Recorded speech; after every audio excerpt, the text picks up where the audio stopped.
Name the weapon that decided the Pacific War. Take a second, actually. Most people land on the carriers. Some say the submarines. A few say the bomb. There's a case, and it's a strong one, for something else entirely. A fleet that never fired a shot at anything, made of ships without a single famous name among them. They show up in almost no newsreel and almost no movie, because nobody points a camera at paperwork. The longer you sit with that, the stranger the questions get. What could ships like that possibly do that a carrier couldn't? Why did the Japanese Navy, which sank American carriers and cruisers and destroyers, never seriously hunt the ships that everything else depended on? And why did the men who planned Japan's war, intelligent officers who knew the Pacific better than anyone alive, stake the entire empire on the belief that what this fleet was about to do was impossible? None of that has a one-sentence answer, and I won't pretend otherwise. The answers connect, in an order nobody at the time could see, and the chain starts about 20 years before the war, in a room with no ships in sight at all. Let's begin there. Washington, November of 1921. Delegates from 9 nations file into Memorial Continental Hall for what's billed as a disarmament conference, and most of them expect the usual. Months of vague communiques, a photograph, nothing. Instead, the American Secretary of State, Charles Evans Hughes, stands up on the first day and proposes sending 66 battleships and battlecruisers to the scrapyard, built and building, his own country's included. One British journalist marveled that Hughes had just sunk more ships in 35 minutes than every admiral in history combined. Out of that shock came a formula. For every 5 tons of capital ships America kept, Britain would keep 5, and Japan 3. 5, 5, 3. To Japanese naval officers, the number was an insult with arithmetic behind it. Their own staff studies said the fleet needed 70% of American strength to defend the home waters, and the treaty handed them 60. The Navy Minister, Admiral Kato Tomosaburo, signed anyway. And he didn't sign because he'd folded. He signed because he was getting something back. What he took in exchange sits in the treaty as Article 19, and it reads like a plumbing regulation. The United States, Britain, and Japan agreed to freeze their fortifications and naval bases in the Western Pacific exactly as they stood. For America, that meant the Philippines, Guam, Wake, the Aleutians. No new fortresses, no new naval bases, and no expanding the repair yards that already existed. Hawaii was exempt. Everything past it was not. Tokyo had reason to celebrate. Without a fortified harbor in the Western Pacific, an American fleet coming to fight Japan would have to sail 4,000 or 5,000 miles from Hawaii, arrive worn out at the end of a supply line longer than any navy had ever fought across, and meet a fresh enemy in sight of its home ports. Japanese negotiators had pushed American power back to Pearl Harbor without firing a shot, using nothing but ink. The 60% stopped hurting. In the waters that mattered, the math would favor Japan. And here, honesty requires the second half of the story. Washington civilians were pleased with the same clause. Congress had shown no appetite for paying for fortresses on Guam, none, in any budget, and the Harding administration filed Article 19 under savings. Tokyo, in other words, had bought a binding guarantee on a fortress America hadn't been planning to build. The guarantee still mattered. Reluctance can change with a budget year. A treaty can't. For the next decade and a half, the option was simply gone. Both governments sailed home claiming victory. The only men in mourning were the American admirals, who called the clause a strategic disaster and were told, in effect, to economize. So the rule stood, simple enough to fit in a headline: no fortresses west of Hawaii. It held through the 20s, through the Depression, and past the treaty's own expiration in 1936, because by then the money and the years were gone. And buried in the article's language was a question nobody in the hall spent a single minute on. The freeze applied to fortifications and naval bases, to concrete and coastal guns, to things that stand on islands. Every man at that green-covered table assumed a naval base was a place. It said so on every map ever printed. 20 years later, that assumption would turn out to be one of the most expensive oversights in the history of diplomacy, and the men who found the gap weren't diplomats at all. The gap got found in Newport, Rhode Island, at the Naval War College, on a game floor the size of a ballroom. Through the 20s and 30s, class after class of American officers fought the Pacific War there in miniature. Wooden ship models pushed across a checkered tile floor, moves scored by umpires, damage tallied in notebooks. The war against Japan was played out over and over, year after year, for 2 decades. Almost every admiral who would later command in the Pacific spent time on that floor as a student, a gamer, or both. And the floor kept teaching the same ugly lesson, the one the planners already carried in their heads as a rule of thumb. A fleet loses roughly 1/10 of its fighting strength for every 1,000 miles it operates from its base. Not from enemy action, but from the ocean itself. Hulls fouling, machinery wearing, crews going stale, small losses accumulating along the way. Run the numbers from Hawaii to the Western Pacific, 3,000 miles and more, and an American fleet arrives a third weaker than it sailed. Now go back to that green table in Washington, and the deal reads differently. 10-6 sounds like American superiority. Subtract the crossing, and it's 7-6, a coin flip. Japan's demand for 70% was never about pride. It was the same equation solved from the other shore. 7 against 7. Parity in home waters, guaranteed by geography. The ocean was written into both sides' order of battle, like a fleet Japan didn't have to build. So put yourself on that tile floor for a minute, sometime in the 20s. You command the American fleet. War has just started. The Philippines are under attack. There are no fortresses waiting for you out west, and the treaty says there never will be. Every mile you sail costs you strength, and at the far end sits a repair job you have no dock for. Which way would you have gone? Fast, straight across before the garrison falls? Or slow, island by island, building as you go? The Navy split on exactly that question for 20 years. The men in a hurry were called thrusters. The patient ones called themselves cautionaries, and their opponents called them worse. The game floor settled it, brutally. Every time the thrusters raced the fleet west, the same thing happened. The fleet ran into torpedoes long before it ran into the decisive battle. A capital ship doesn't have to sink to be lost. It just has to need a dry dock. Hawaii had docks. Pearl Harbor's first big one had been taking battleships since 1919, precisely because Hawaii sat outside the freeze. The ban lived further west, on Guam and in the Philippines, which is exactly where a Pacific war would need its repair yard. So the nearest dock that could take a wounded battleship stayed at Pearl Harbor, thousands of miles behind the fighting. Every damaged ship subtracted itself from the campaign for months. Played out honestly, the fast dash arrived in Japanese waters as a crippled remnant, right on schedule for the decisive battle Tokyo had designed. So the cautionaries won, and the plan became a slow climb across the islands.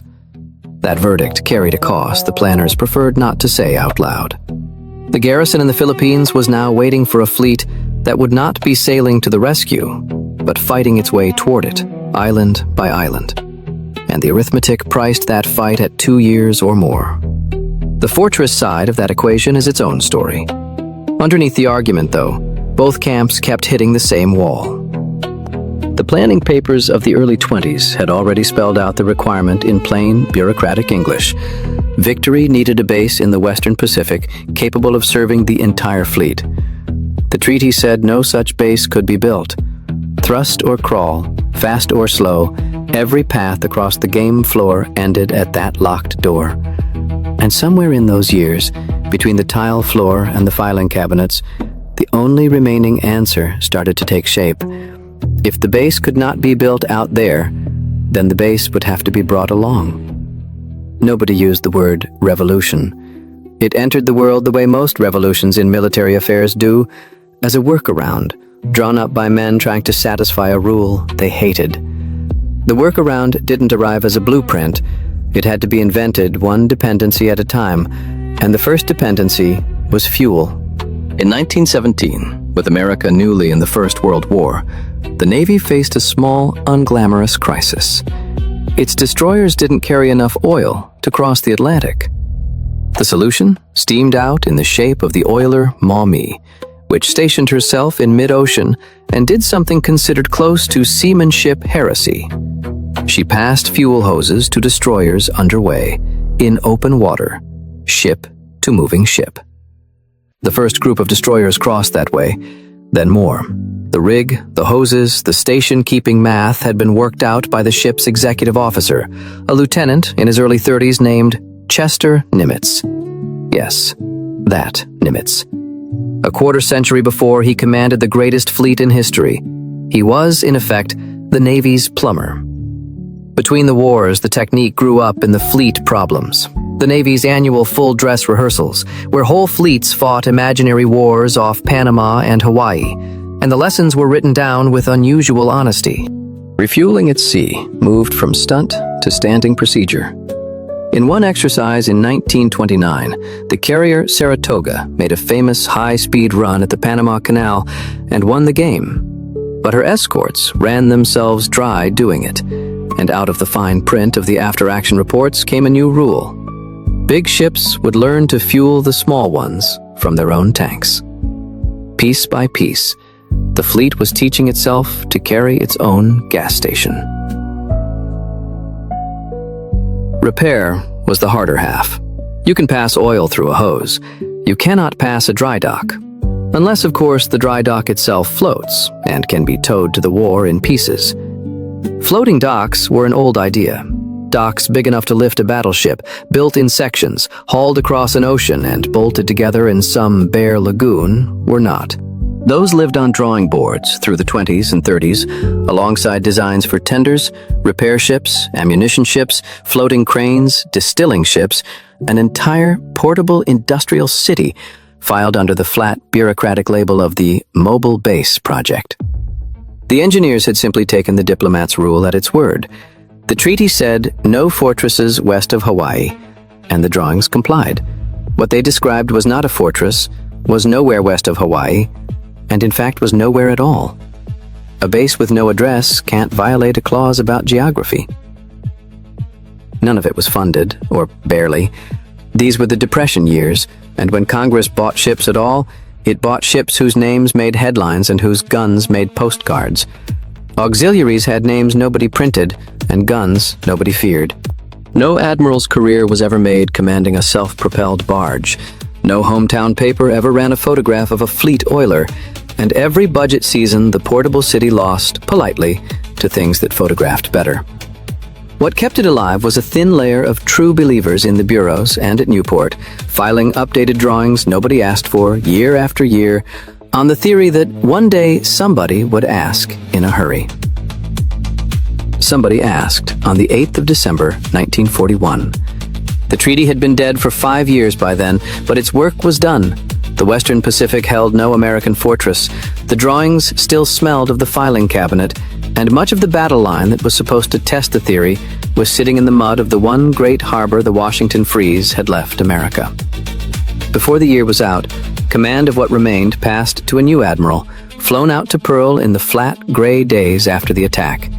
His name was Chester Nimitz. The lieutenant who had run the hoses across the Atlantic now owned the whole problem, the entire ocean of it, and the theory was out of time for rehearsals. The entrance exam was called Guadalcanal, and the men who took it gave the operation its real name, Operation Shoestring. In August of 1942, America mounted its first counteroffensive of the Pacific War on logistics so thin they barely qualified as logistics. Transports off the beach unloaded part of their cargo and ran when the Japanese fleet showed up, taking the rest of the food with them. Marines ashore stretched their rations with captured Japanese rice. Aviation gas arrived in drums by whatever could float, sometimes just in time and sometimes not. The portable city from the drawing boards was still a drawing. The fleet was fighting the exact war the game floor had warned about, at the exact distance it had warned about. The rear areas taught the deeper lesson. Down at Noumea and Espiritu Santo, the improvised way stations of the South Pacific, dozens of loaded ships swung at anchor for weeks because nobody could say what was in their holds or who had priority to unload them. Cargo had been packed stateside by guesswork. The answer to what's aboard was too often, open it and find out. And that clarified something important. America's problem was never a shortage of ships, and it was never a shortage of supplies. The country was already producing both in volumes Japan couldn't dream about. The shortage was system. Manifests, schedules, priorities, one hand on the whole machine. Steel, it turned out, was the cheap part. Coordination was the expensive one. Meanwhile, the ocean kept collecting its tax. Damaged carriers limped back to Pearl Harbor for repair, thousands of miles each way, and every one of those voyages subtracted a capital ship from the war for weeks or months. By late 1943, with the drive across the Central Pacific about to open, Nimitz did the thing the filing cabinets had been waiting 20 years for. He ordered his service force to stand up 2 squadrons of a new kind. Floating bases, whole anchorage cities made of tenders and oilers and repair ships, built to leapfrog each other westward behind the fleet. One would service the fleet up front, while the other assembled in the rear. When the front moved, the rear squadron would jump past and take over. Nimitz had a private name for the idea. He called it his secret weapon. The first attempt was modest. Service Squadron 4, commissioned in November of 1943, 24 ships around the tender Cascade, set up shop at Funafuti in the Ellis Islands, and mostly the fleet ignored it. Old habits held. Anything serious still meant the long commute back to Pearl or Espiritu Santo, and the Central Pacific Offensive opened in the Gilberts that same November, with the fleet still, in effect, living out of a suitcase. The squadron sat in its lagoon like a tool nobody had learned to pick up yet. So the beta test ended with a split verdict. The theory worked wherever it was actually tried, and it was barely tried. What it needed wasn't proof anymore, it needed scale.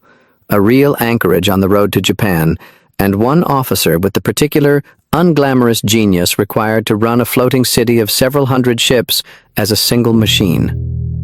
In January of 1944, the Navy found all 3 in the same month. The anchorage was a lagoon called Majuro. The officer was a captain pushing 60, a submariner by trade, a few years from retirement, whose name almost nobody outside the service would ever learn. Raymond Spruance was not a sentimental man, and when he redrew the invasion plan of the Marshall Islands at the start of 1944, he did it for the least sentimental reason imaginable. Before his forces touched the defended atolls, he wanted one that was nearly empty. Majuro, a ring of islets around a huge, calm lagoon. The Marines landed there at the end of January and met no one. The Japanese had pulled out a year earlier. It may have been the first amphibious objective in the Pacific chosen not for what stood on it, but for the water it enclosed. Spruance didn't want the land. He wanted the parking. What sailed in behind the fleet was Service Squadron 10, activated at Pearl Harbor in the middle of January, with a mission statement 1 sentence long: be the base. Into the lagoon came destroyer tenders and repair ships, oilers and ammunition ships, refrigerator ships full of frozen beef, floating cranes, barges of every description, a hospital ship, and a boat pool that started at 50 launches and would grow to 300, run by a staff that grew from a handful of officers to a small battalion. Anchored in rows, the squadron looked like a harbor that had lost its city, which was, of course, precisely backwards. The harbor was the city, and the coastline was optional. Spruance commanded the warships. The city that kept them fighting had a commander of its own, Captain Worrell Carter, and if you've never heard of him, that's roughly the point. Pushing 60, a submariner most of his career, a string of billets with no glory in them, and a retirement date he could see from his bridge. They found each other within days of the landings. The squadron still existed mostly on paper, and Carter, wanting to be nearer the war, had come west the only way available, riding herd on a convoy. Spruance ran across him at Majuro just after Kwajalein fell, told him to hand the convoy to a relief, and set him to building the base right where he stood. Years later, Spruance would write the foreword to the book Carter wrote about what happened next. There's one biographical detail worth holding on to. Carter was born at sea, aboard a sailing ship called Storm King in 1885. The man who would spend 1944 teaching the United States Navy to live without a home port never had a birthplace you could stand on. His genius was of the least quotable kind. In a job whose description had no edges, he never once treated a request as somebody else's department. The part the newsreels could never film was the weapon itself, because the weapon was paper. Every ship in the fleet existed twice, once in the water and once in the squadron's ledgers as fuel figures, ammunition states, spare parts, dental records, boiler hours. Requisitions flowed in, berthing charts, fueling schedules, and priority lists flowed out. When a destroyer came in with her bow rearranged by a shell, the machine already knew which tender held the right steel and which dock had a slot on Thursday. It was the least photogenic arms race of the Second World War, schedules against schedules, and America ran in it essentially alone. The Imperial Navy ground the world's finest optics for night battle and trained the men who used them like surgeons. Nobody in Tokyo assigned that caliber of talent to loading tables. The fleet struck Truk from Majuro that February, one of the heaviest carrier raids of the war, and came back not to Hawaii, but to the lagoon, days away, where the tankers were already waiting with their pumps warm. Spruance watched the first full servicing of his fleet at anchor and drew the obvious conclusion out loud. He saw no reason for the fleet to return to Pearl Harbor anymore. And as a fleet, it never did. Not once for the rest of the war. Individual ships still rotated back for the heavy yard work. The organism itself stayed forward, permanently, from that January until Tokyo Bay. When the front jumped west to the Marianas that summer, the city simply weighed anchor and followed. By June, Carter, a Commodore now, flew his flag from the tender prairie at Eniwetok, 1,000 miles closer to Japan, where on an average day that July, nearly 500 ships lay at anchor, being fed, fueled, patched, and paid. The system worked so smoothly, it was starting to look easy. It wasn't, and the real examination was still ahead, well over 1,000 miles further west, past the range of any friendly airfield. There was a ring of coral that almost nobody in America could have found on a map. The Navy was about to make it the busiest port on Earth. In the last week of September 1944, American soldiers waded ashore on an atoll called Ulithi and captured in total some 400 islanders, a handful of Japanese soldiers left behind as caretakers, and a weather station. Ulithi is a ring of reef about 20 miles long and 10 across, with around 40 islets riding barely above the tide, the largest of them half a square mile. There is more land in a mid-sized county fairground. The real conquest was made by a survey ship named Sumner, which spent days taking soundings inside the ring and reported something remarkable.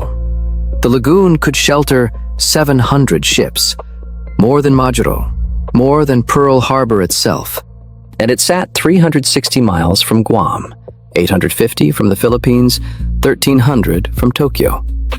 Put another way, the empty ring of coral was now closer to the enemy's capital than to Hawaii. The city came up from Eniwetok in October. Within a month, a complete naval base was running inside the lagoon. 6,000 shipfitters, welders, artificers, carpenters, and electricians living aboard the same repair ships and tenders they worked from.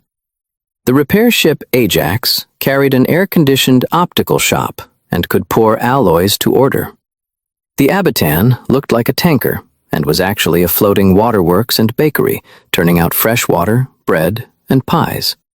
Sectional dry docks arrived in pieces behind tugboats, were bolted together on the water, and could lift a 45,000-ton battleship into the air, thousands of miles from the nearest real shipyard. The atoll's own people, the Ulithians, were moved by the Navy to one of the southern islets for the duration. Their lagoon had been drafted, and nobody had asked them. That's worth saying plainly, once, before the numbers start. By the middle of March 1945, 647 ships lay at anchor inside Ulithi at once, and in the staging weeks before Okinawa, the count passed 700. For about 7 months, this was the largest and busiest naval base on the planet, holding more warships at a time than most nations have owned across their entire histories. Ashore there were huts, palm trees, a coral airstrip, and sand. And notice what that meant for a certain old promise. The treaty was long dead, but its rule was still being kept, to the letter. No fortresses west of Hawaii. Nothing here stood still long enough to qualify. The greatest naval base on Earth could raise its anchors and leave, and one day it would do exactly that. But scale isn't what the men remembered. What they remembered was mail call. A fleet tug would come alongside with sacks of it, 6 weeks of letters at once, and for an hour, the war stopped. They remembered Mog Mog, the islet set aside for liberty. 2 warm beers per man, softball in the sand, a band shell, a theater built of coconut logs with seats for 1,200. Movies ran at night on tank decks and hangar decks across the anchorage. And they remembered the ice cream. A 19-year-old off a destroyer, 4 months of salt water behind him, standing in the sun with a scoop of vanilla, which, for a few minutes, outranked everything the Navy owned. The ice cream, naturally, had paperwork. Somewhere in the squadron's files sat requisitions and station bills for a barge whose entire military purpose was making it. 500 gallons a shift by Carter's own count, 6,000 miles from San Francisco. Wars, it turns out, are won by exactly such documents. And if that sentence delights you rather than bores you, you're watching the right channel. The quiet machinery under the battles is the whole reason this one exists. The strangest statistic about the busiest port on Earth was this: the warships kept spending less and less time in it.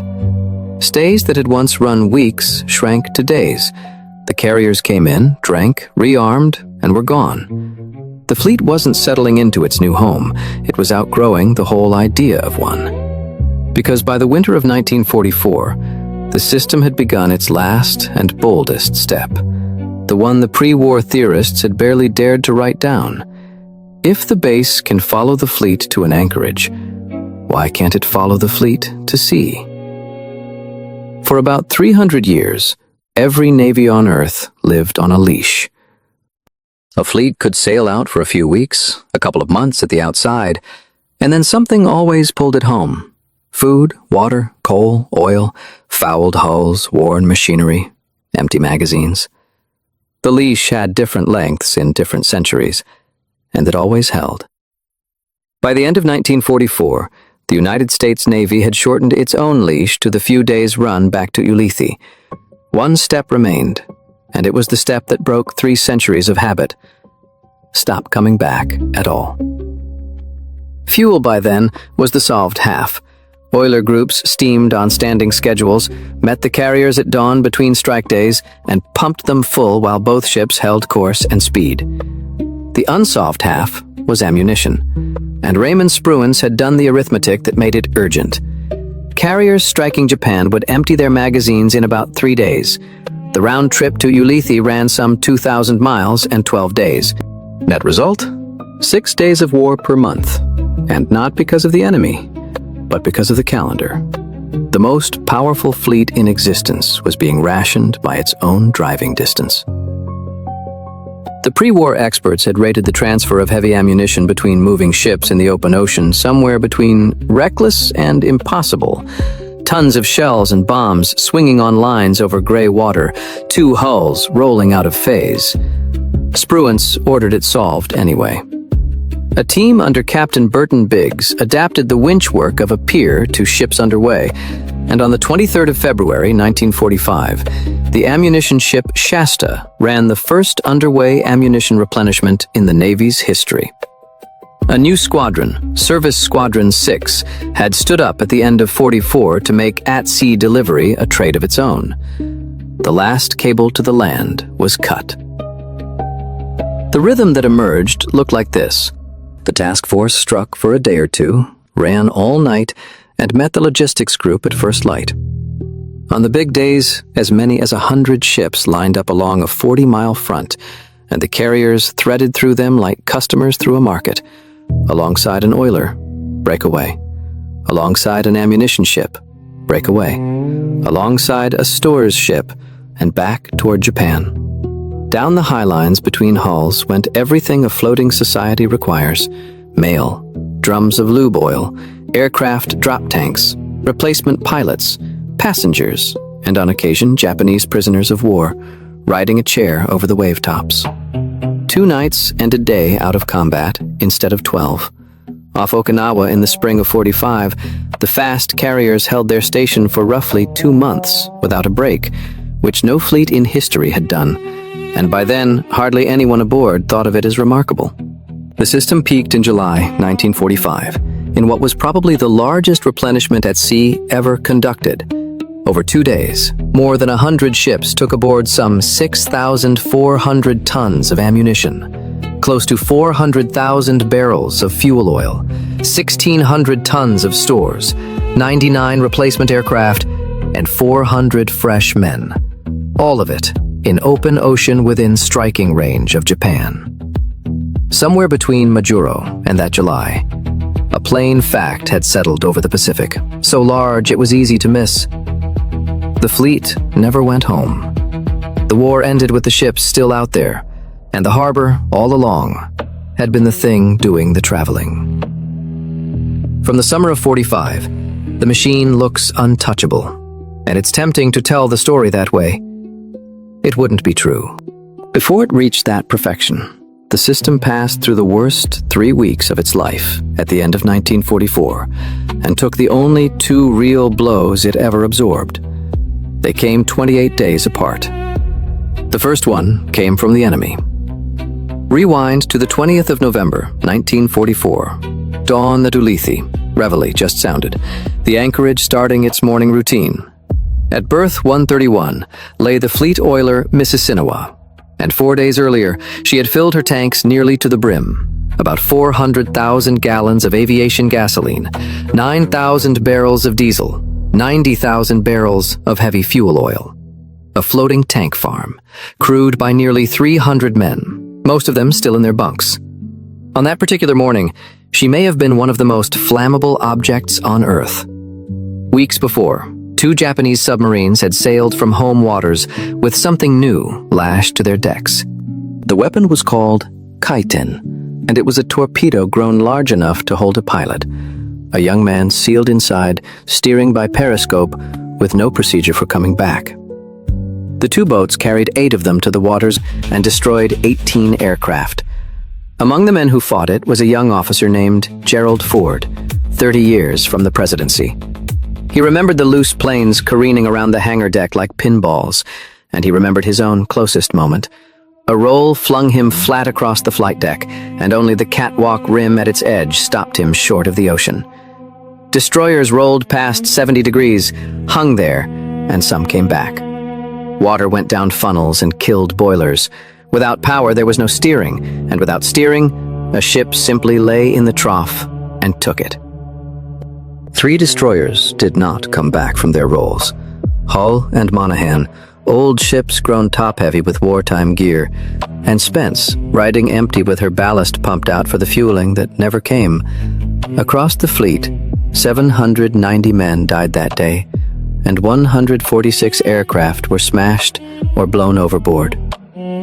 Inside that storm was a destroyer escort named Tabarer, 300 feet of ship in seas that outranked her. The typhoon tore away her mast and antennas, leaving her deaf and mute, rolling to 60 degrees and beyond. And in the dark, her crew found a man alive in the water. Her captain, Lieutenant Commander Henry Lee Plage, was a reserve officer, not an Annapolis man. His orders from Fleet Command were unambiguous. A ship in Tabarer's condition was to make for Ulithi and repairs. Plage stayed instead. For 51 hours, the Tabara ran box searches through the wreckage of the Storm. Her strongest swimmers went over the side with lines tied around them to reach men too weak to grab a net. Sailors on deck used rifles on the sharks. When she finally turned for base, relieved on station, she carried 55 survivors, 41 from the hull and 14 from the Spence. Plage, by some accounts, spent the trip back wondering whether he would be court-martialed for ignoring orders. What happened instead says something about the fleet he served. Halsey pinned the Legion of Merit on him, and the Tabara's crew received the Navy Unit Commendation, the first one the United States Navy ever awarded.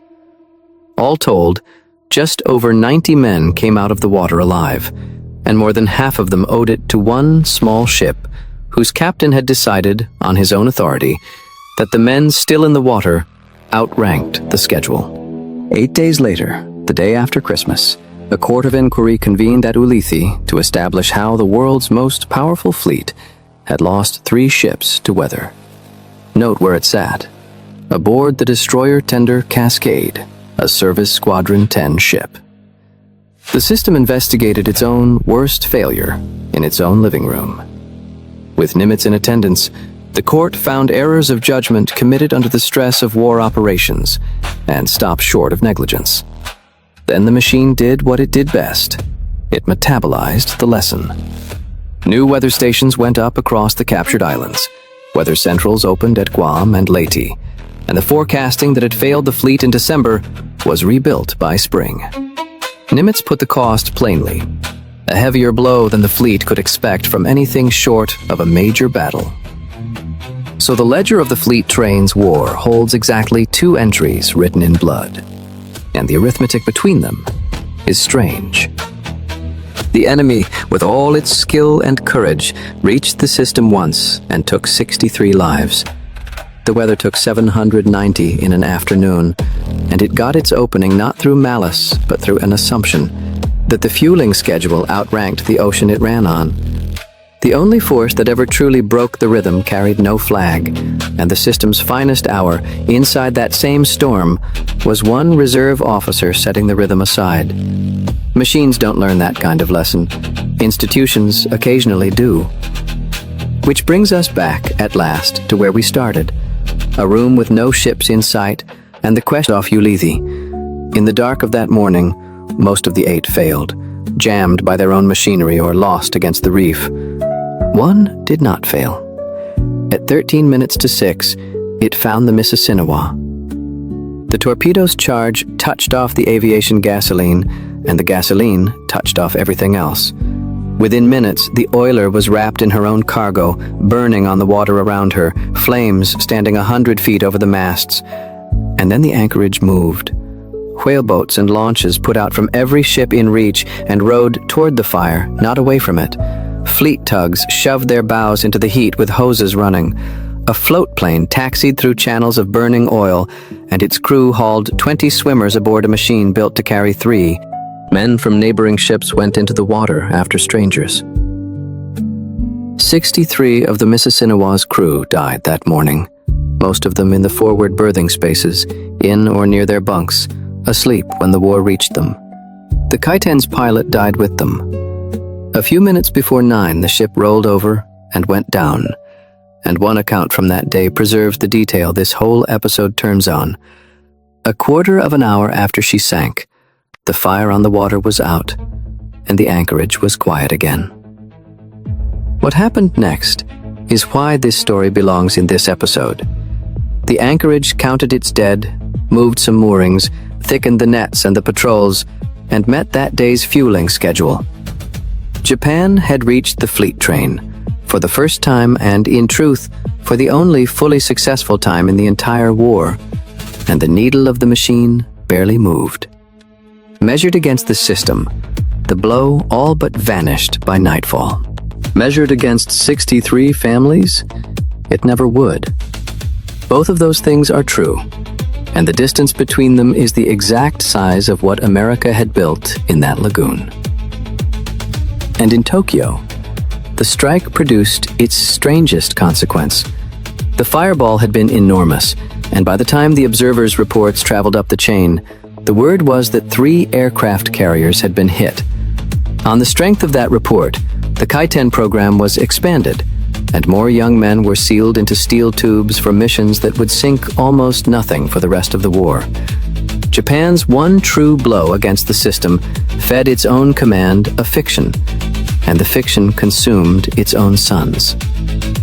The machine in the lagoon, meanwhile, went back to work, with 28 days of quiet left on its clock. The second blow was already forming out in the open ocean, and it flew no flag. On the 17th of December, 1944, Third Fleet met its oilers in the Philippine Sea, 300 miles east of Luzon, to refuel on schedule. The destroyers needed it badly. After weeks of high-speed operations, some were down to 1/10 of their fuel. And to take oil aboard, several had pumped out the seawater ballast, keeping them stable. For a few hours, they were at their most vulnerable, light, top-heavy, waiting for hoses. Then the sea got up. Hoses parted alongside the battleship New Jersey. The typhoon bearing down on them was compact, fast, and nearly invisible to the meteorology of the day. And the forecasts contradicted one another. Halsey, pressed to finish fueling and get back to covering the Philippines, held the fleet in the area, trying rendezvous after rendezvous. And by the time the picture cleared, he had steered his ships into the storm's path. What hit them on the 18th was wind past 100 knots and seas the height of apartment blocks. On the carriers, aircraft tore loose from their lashings and slammed into each other until ruptured fuel tanks caught. The light carrier Monterey fought a hangar fire that killed 3 men, of who actually won what. So let's answer the questions from the top of the hour. Why did intelligent men stake an empire on the belief that what the fleet train did was impossible? Because in 1922, and honestly still in 1941, it was a reasonable belief. The distance tax was real. Everyone's arithmetic agreed on it. Tokyo's and Washington's alike. Whole treaties were priced on it. Japan's planners weren't fools, and I don't think this story makes them fools. What they missed was quieter and stranger. That their own finest diplomatic victory had spent 20 years forcing their enemy to engineer the tax out of existence.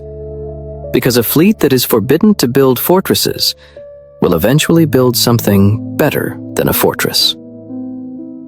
And that's the inversion this whole episode has been carrying. Japan got exactly what it negotiated at Washington. Check the record, from the signing to the surrender. There was never a fortress west of Hawaii. Not in 1930, not in 1944, not on the day the ships anchored in Tokyo Bay. The clause was honored to its final hour. What it never mentioned, because nobody at that table could imagine it, was a harbor that moves.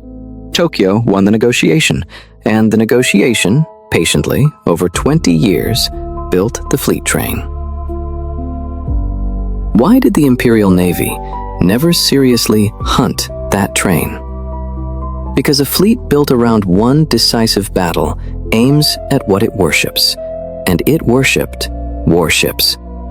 Tankers, barges, and ledgers sat beneath its attention, and its one morning of success at Ulithi traveled home as a fiction about aircraft carriers. What happened to Japan's own supply lines, the slow strangling of an island empire at sea, and the submarines that did the strangling, is a story that deserves its own hour, and it will get one. So, in fairness, does the other harbor of 1944, the one the Allies built in pieces and towed to Normandy. If I had to keep a single image from this whole story, it wouldn't be the lagoon full of warships. It would be the Commodore. Worrell Carter was born at sea on a sailing ship, and he ended the war having taught the mightiest navy in history to live the way he was born, without an address.